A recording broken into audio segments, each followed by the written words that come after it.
we have to talk about a little bit more. That's not the right camera.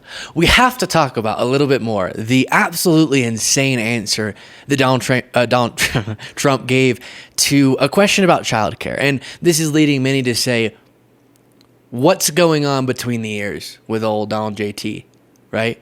What's happening where there's supposed to be a brain? Because he clearly struggled to take the English language, synthesize it in a way that he could then eject out of his mouth in a way that people would understand. We watched this multiple times. You'll see a little bit of the answer if you haven't already seen it to remind you, but not the whole rambling thing. But what's interesting here is the person who asked that question that led to Trump giving that crazy rambling answer and not actually addressing the question is now speaking out on CNN and saying, while those claims, or I guess her overarching point in my words is, yeah, fair to say he was discombobulated, fair to say he avoided the question, but in a sense, he gave us a very clear answer, and it's a bad one. To win in November, can you commit to prioritizing legislation to make childcare affordable? And if so, what specific piece of legislation will you advance? Well, I would do that, and we're sitting down. I was somebody, we had Senator Marco Rubio, and my daughter Ivanka was so impactful on that issue. It's a very important issue. But I think when you talk about the kind of numbers that I'm talking about, that because look, childcare is childcare. There's something, you have to have it. In this country, you have to have it. But when you talk about those numbers compared to the kind of numbers that I'm talking about by taxing foreign nations at levels that they're not used to, but they'll get used to it very quickly. And it's not going to stop them from doing business with us, but they'll have a very substantial tax when they send product into our country. With us now is Reshma Saujani. She asked the question yesterday. She's a member of the Economic Club. And again, because my regular viewers would turn off the show if I played the whole thing for you again. I'm not going to. But that was, I think, about less than half of the full answer. And he just went, make America great again at the very end, and it made no sense. Of New York's Board of Trustees. I don't know if you watched the debate in June, but I tried 3 times to get him to answer that question. You tried a 4th. Did you get anything out of that? Kind of. I may have gotten a little bit more than you did because he did answer the question. And what he told us was that childcare expenses are no big deal. The fact that you're drowning in debt because of them, sorry, but not sorry. And he also told us that, no, I don't have any ideas or a proposal or legislation. And it's insulting. And it's insulting to parents who are constantly having to choose between funding their daycare and feeding their kids. And the thing is like, if you don't have a plan to solve childcare, you are not fit to be president. Yeah. And also, if you can't... Okay, let me just first say, don't BS people as a politician. But if you're intelligent enough to understand you don't have a good answer for something, at least make your BS not so smelly. In the case of Trump, it was just so... He can't even give a fake politician answer because he's so discombobulated up here.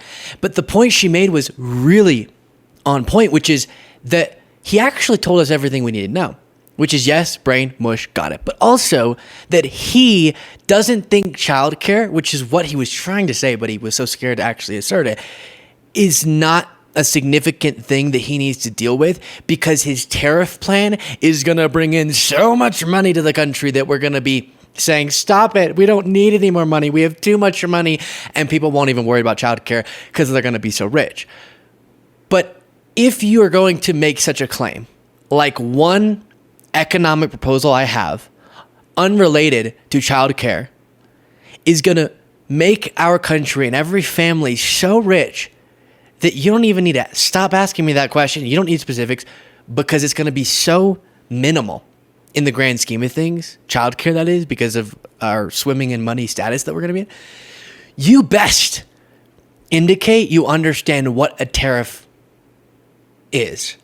And Trump keeps referring to it as a tax of a foreign government, and he's clarified that he thinks we're getting directly paid by foreign governments whenever he implements a tariff that, of course, U.S. companies have to pay for foreign imports.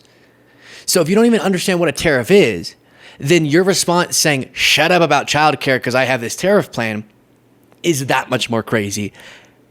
And it's crazy because of how frazzled you were in it. But despite all of this, as hopeful as I am, I want to make sure I balance our optimism with reality. And Harry Inton on CNN broke down for people, just remember, while Kamala Harris has done something historic in taking a campaign that was trailing and swinging to a leading campaign in the polls and momentum that is noticeable. Still, despite the mess that is the Trump campaign, him holding a press conference recently where he says the reason he didn't rape a woman is not because rape is bad, but because every time I say this, I feel like you won't believe that he actually said this, but we did the segment. You can go watch. She wouldn't have been the chosen one. The guy who's a civilly liable sexual abuser, the guy who tried to just throw out our electoral process last time he was president, who has disparaged one group after another, whether it be veterans or disabled Americans, who call for the termination of the Constitution, whose makeup seems to be melting off more and more frequently. Okay, that's less important.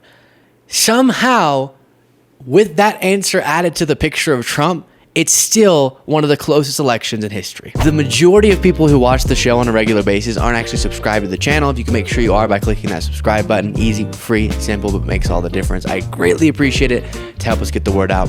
Back to the video. CNN senior data reporter Harry Etten, who is with us now. I'm not sure I've ever been happier to see you here. I'm not sure I've ever been happier to be with you, Mr. Berman. This race is close. That was sweet. Jaden, I'm so happy to be with you. I am so happy to be here.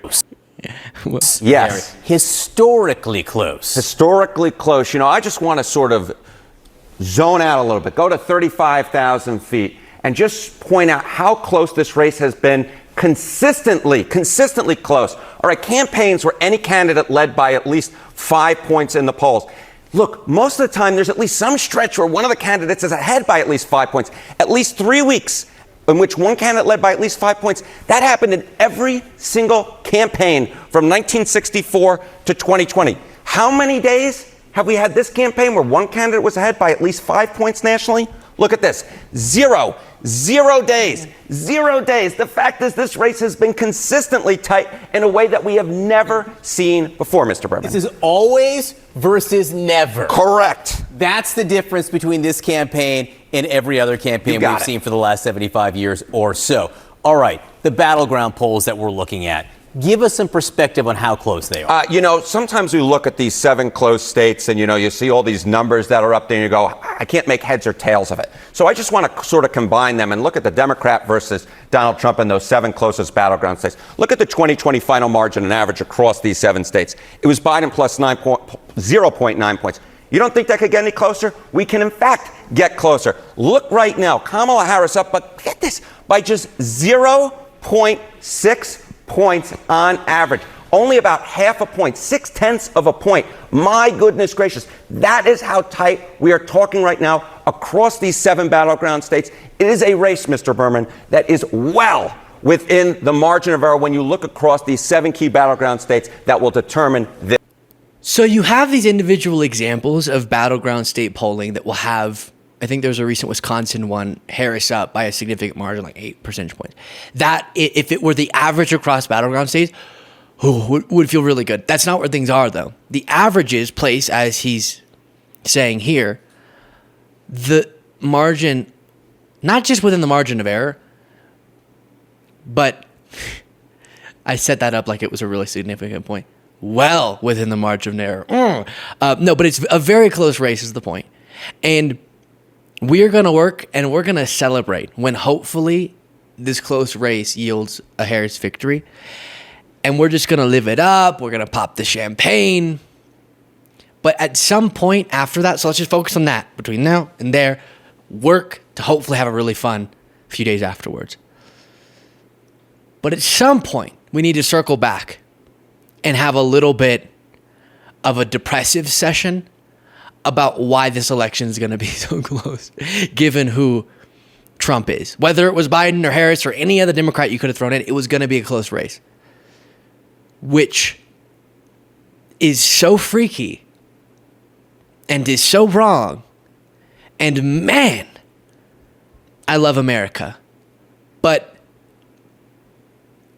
sometimes America really takes you on a journey, huh? Makes that love quite difficult sometimes. Let me know what you thought of that in the comments, and support the show by clicking the join button below, and donate, speaking of, to Kamala Harris' campaign by clicking the link in the description of this video.